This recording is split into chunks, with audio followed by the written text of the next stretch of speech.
Hello, Milwaukee Bucks fans. Welcome back to another episode of Bucks Latest presented by Fan Arch. As always, I'm your host, Dean Simon. And before we get into everything, please make sure to leave a like, leave a comment down below, and subscribe. We are now on the road to 2,000 subscribers. So if that's something you feel like doing or you feel uh, inclined to do, please press that subscribe button down below and also turn on post notifications so you don't miss out on future videos. Okay, now that the preamble is over, into the news.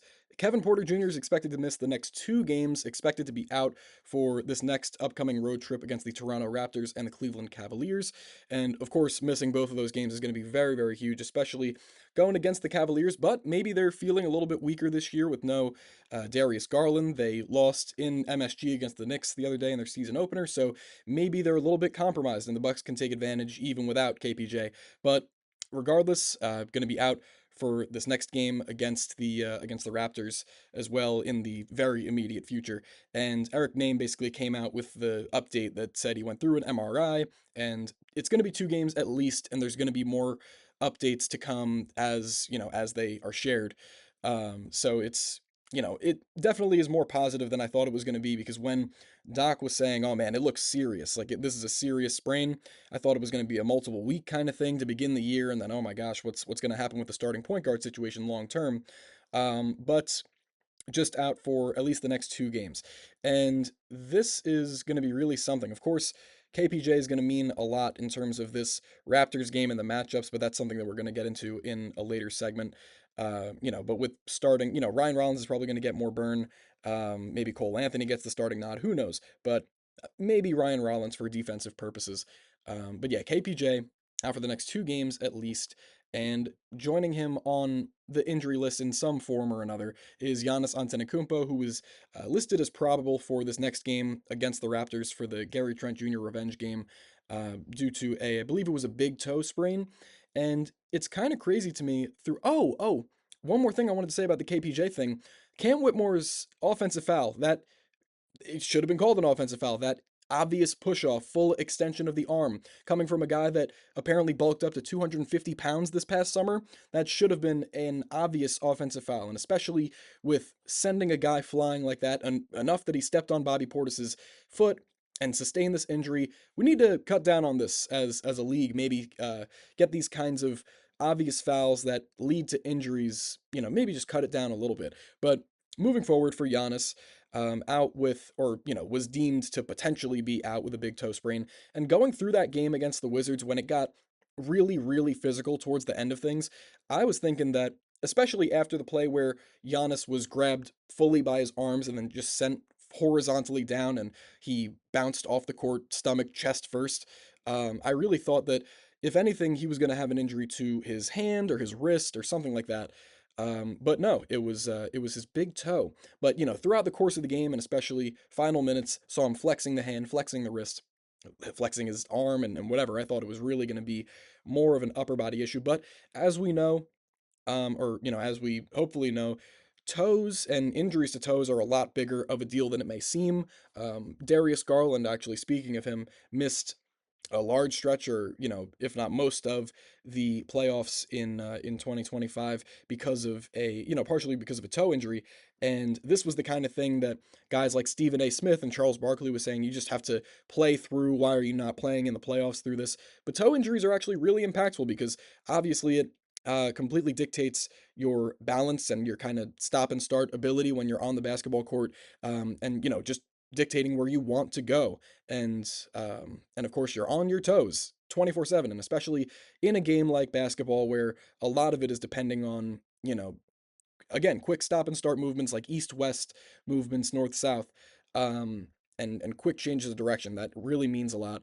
But he should be ready to go. He should be able to suit up for the game against Toronto, and which will be a pretty big one. And that will lead into kind of the meat and potatoes of this episode, is talking about the matchups against the Toronto Raptors, against a Raptors team who came away with a very impressive 20-point win on the road against a improved Atlanta Hawks team, especially defensively, with Nickeil Alexander-Walker and Jalen Johnson coming back, and obviously the Defensive Player of the Year runner-up Dyson Daniels, Kristaps Porzingis. I can go on and on with their defensive potential as a new group this year. this year, but the main thing, and especially with KPJ missing time, or missing this game, oh my goodness, something's in my throat, missing this game, is that the Bucks' size is going to take a noticeable hit, and especially against a Raptors team that has really tall and versatile, agile scorers. Like, Emmanuel quickly is 6'3" at the point guard spot. That's not too bad, especially if you have Ryan Rollins opposite him. But when it gets to guys like RJ Barrett, who's like 6'6", 6'7", Brandon Ingram, who's around 6'8", 6'9", and can score from anywhere, and Scotty Barnes, who's 6'7", 6'8", Jakob Poeltl, 7 foot, just a behemoth down there. There's going to be a couple of different mismatches for the Raptors to take advantage of potentially, and if the Bucks go with their starting lineup concoction that they went with the first game, which was very successful, which was KPJ, obviously he's not going to be there, but AJ Green, Gary Trent Jr., Giannis, and Miles Turner. So the main guy that I'm looking at for the Raptors to maybe target a little bit with, again, guys like RJ Barrett and Brandon Ingram, guys who it's a little bit tougher for anybody to contest their shots, but especially more smaller guards, is AJ Green. And for how solid of a defender he is with a great frame, and he stays in front of guys most of the time when he's out there. The Raptors could just look to pick on him simply due to his stature and the fact that, again, a guy like Brandon Ingram or RJ Barrett can get shots up over plenty of players in this league, but especially a shorter guard.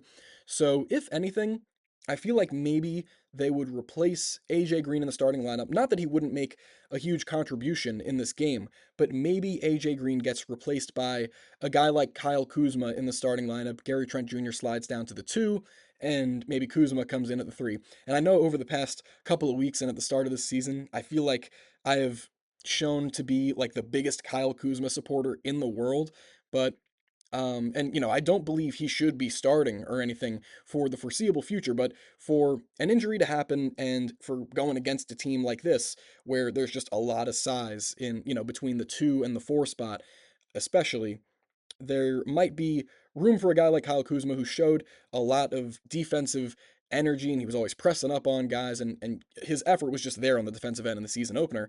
And he's 6'9" and agile, a good combo forward in that sense. So maybe defensively, Kyle Kuzma gets the starting nod, AJ comes off the bench, and I wouldn't necessarily be upset with that because I feel like, again, just matchup wise, that it might be the smarter decision. If Kuz stinks it up on the other end of the floor from a scoring perspective, then maybe you figure that it's better for AJ to come in a little bit earlier. But these are things that Doc is going to have to go through with the roster in his first experience with an injury this year, this season. So that's going to be something interesting to look for. Look for possibly Kyle Kuzma to get the start. But little misdirection here. AJ Green, even though maybe he will have a chance to come off the bench, I think he might be the Bucks' biggest factor in terms of potentially pulling this win out against the Raptors, and it's really due to his spacing. And because I said that while these guys like an RJ Barrett, Brandon Ingram, Scotty Barnes, maybe they are more agile for their position or for guys that are typically their size on the offensive end, on defense, it could be flipped around and they might be a little bit too slow. And with a guy like AJ Green, he's obviously going to be the Bucks, most high profile 3-point shooter, and especially with how he started the season opener, he is going to receive a lot of attention, and he's going to have to be a big part of the game plan. So he could be a huge part of the Bucks spacing, and of course with Miles Turner getting Jakob Poeltl out of the paint. But AJ Green is going to have more of an opportunity to take advantage of potentially wide open looks against guys that might not be quick enough to rotate outside to the perimeter to get good contests up against, again, the Brandon Ingrams of the world, the guys like that might not be able to move their feet well enough to get out to AJ Green in time to get a good contest off. And especially if AJ starts out lighting it up again from outside and then the Raptors have to respect him even more, then it'll open things up for other guys. Like it'll open up the chance for Gary Trent Jr. to have his 48 in the return to Toronto, and for other guys to make a bigger impact. So I think it really is not that it's going to all revolve around AJ Green, that he's going to be the main focal point of the offense, but just his presence out there on the floor, and especially if he can knock down his first couple of threes, it'll really, really open things up for the rest of the team, and it'll potentially lead to good things. And he could really again allow Gary Trent Jr. to have that 59 piece in the return to Toronto, because we've seen, of course, that some guys around the league are putting up ridiculous box score numbers. Like, did you see Aaron Gordon score 50 points the other night against Steph and the Warriors? a sentence that would not have even been fathomable maybe 5, 6 years ago. Aaron Gordon scoring 50. But in terms of AJ Green, I would expect him to have a similar impact that he did, obviously, in the first game. And the line that I'm going to put him at, I'm no betting man, but I would say maybe AJ Green is going to hit around 14 points in the next game. Again, not the official line, but that's my view. And actually, you can bet that if you go to my app. Just hope they don't put me in cuffs. Okay, well, that'll be it for me today. Thank you very much for tuning into another episode of Bucks Latest presented by FanArch. Once again, I have been Dean Simon, and before you go, leave that like, leave that comment down below. Tell me what you think. Will AJ Green have this big of an impact? Will Kuz potentially get the start? Will Giannis play? And also, again, subscribe, turn on post notifications, and I will see you guys in the next one. Go Bucks.